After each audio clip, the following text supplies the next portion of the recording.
Hello, I'm Rebecca Khanna. I'm one of the 4 faculty heads of quality at Sheffield Hallam University, and I've been asked to provide a bite-sized overview for you from a faculty perspective about how we work with our external examiners. So within this short presentation, I'm going to highlight firstly the way that we value and the nature of the relationship that we have with our external examiners. I'm going to provide you with a brief overview of the structure for how we manage quality in the university. I'm going to move on to identify some specific roles and responsibilities, and then finally identify how we learn from the reports that we receive from our external examiners and how that influences the enhancement of our provision. Okay, so firstly then, to highlight to you and to emphasise is that our work with external examiners is a partnership.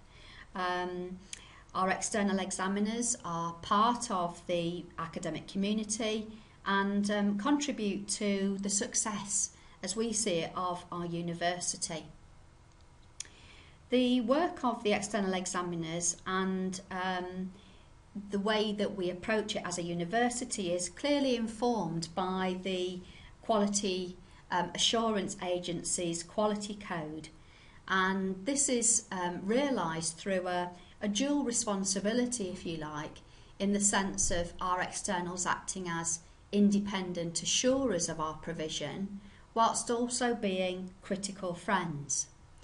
So in relation to the first point then, connected with assuring our provision, this is specifically linked to identifying that the academic quality and standards of our named awards is both comparable with those of other providers, but also meets the subject benchmarks and expectations that an external examiner for a particular subject or module would anticipate.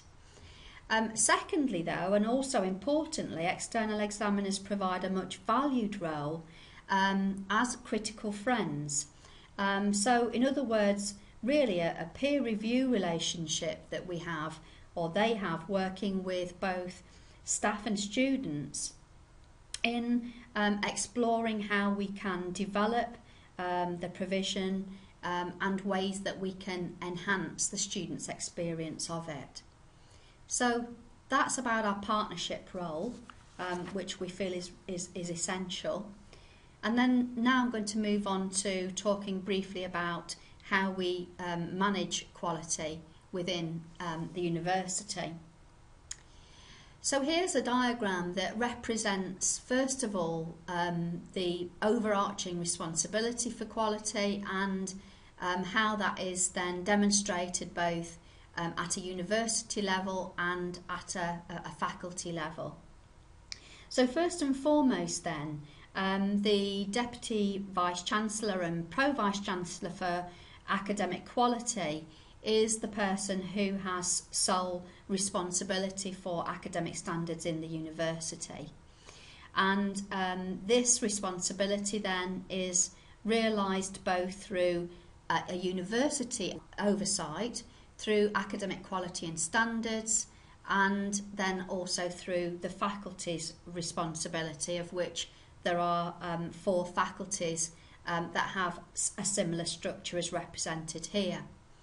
If we have a look at the university oversight then, that's realised through the Department of Academic Quality and Standards, the key roles to identify here are firstly that we have our Head of Academic Quality and Standards, who works with his deputy to provide an overview of the appointment of external examiners and the ways that we then go on to monitor and report on our provision, and importantly learn from those reports to enhance our programmes going forward.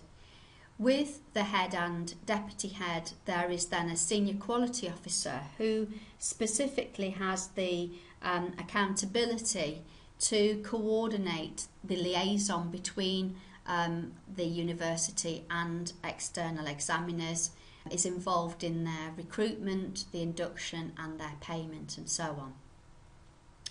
Linked to the university overview of working with our externals then is the actual faculty strand. So here I'm representing the arrangements that occur within each faculty. Within faculty, again, connected with the Pro-Vice-Chancellor academic, there is the Pro-Vice-Chancellor who is the Dean of each faculty, who is responsible for the quality of academic standards and of the provision within the faculty's portfolio.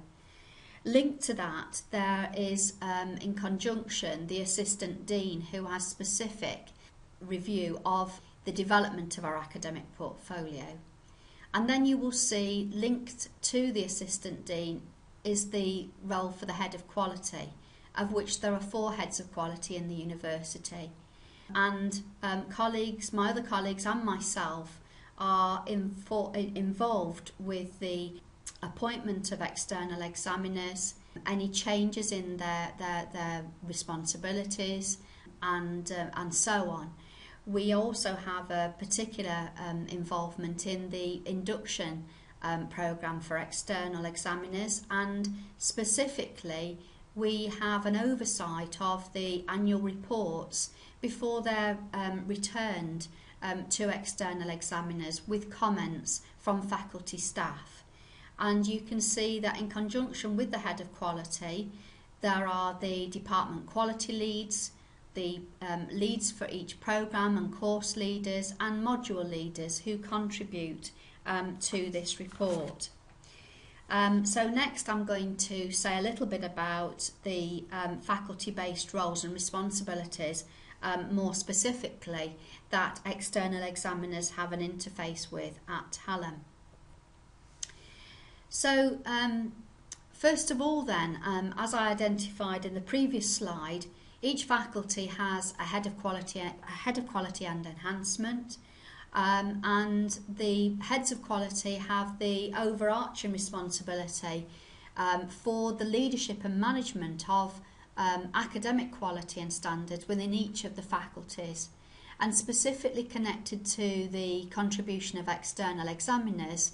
The heads of quality approve appointments on behalf of the faculty, and these are then approved by the head of academic quality and standards by the university.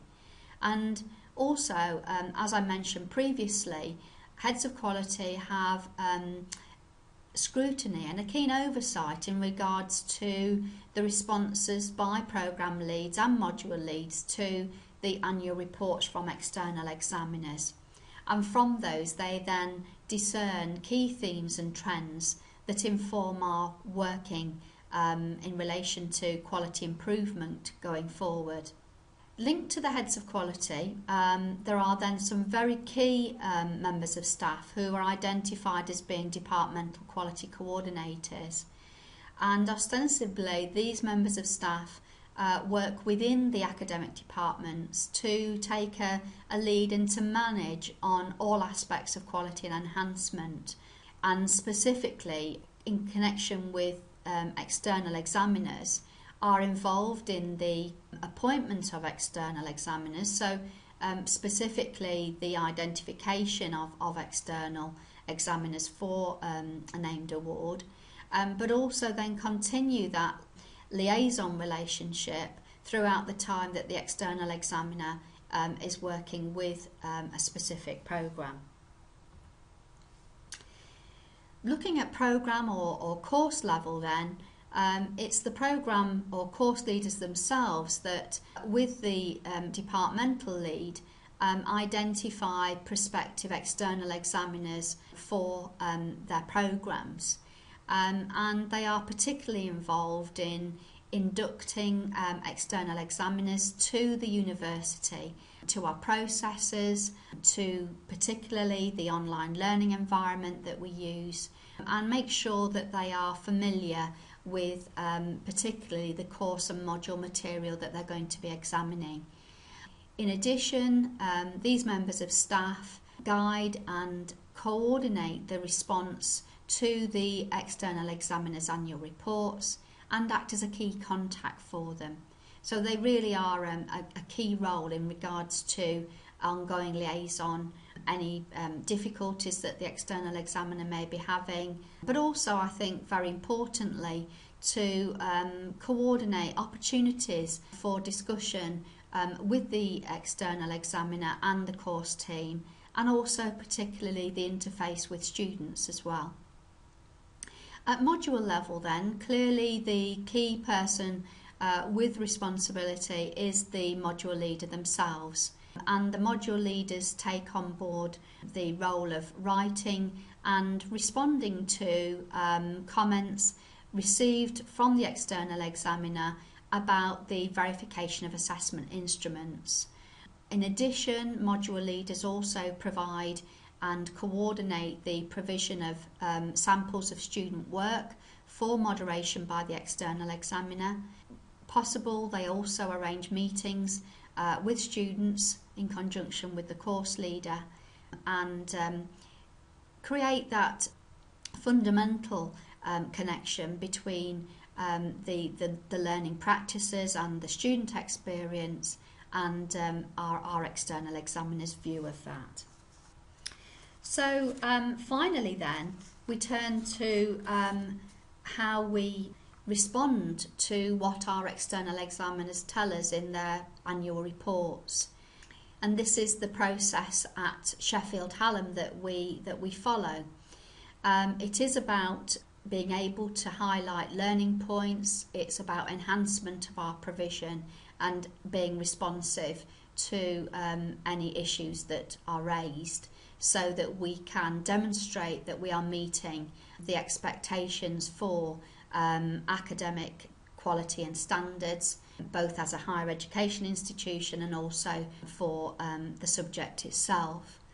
So firstly, annual reports then are received and initially read by staff within academic and quality standards team before they are actually circulated to the faculty head of quality and then on to other faculty team members, as I've identified to you, such as the departmental quality leads, module leads, staff, etc.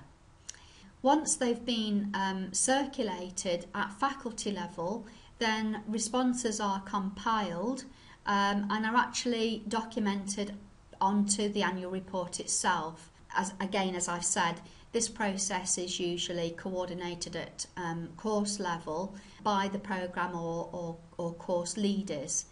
This response is then submitted to the staff team within academic quality and standards. We use a SharePoint site as a conduit for that activity, and it's then approved also by the faculty heads of quality.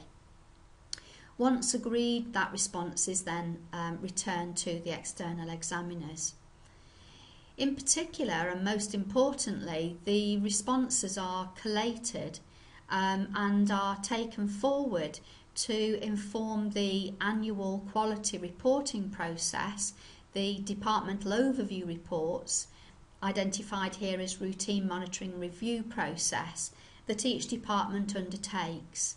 So within each annual report for the department and by course, consideration is given to key issues, areas of enhancement, areas of commendation that have been provided by the external examiners on the modules and therefore that have implications on course and programmes overall. These points then inform and are part of an annual action plan for that course and department going forward. And finally, those key themes are presented in an overview report for the department and link into a faculty quality overview plan. So you can see that the cycle of learning, of identifying and appraising issues and commendations feed in to going forward with our future plans for the faculty, and in particular assurance and enhancement of the students' educational experience with us.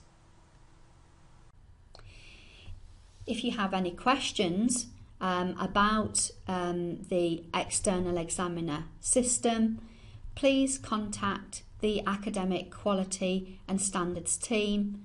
Thank you.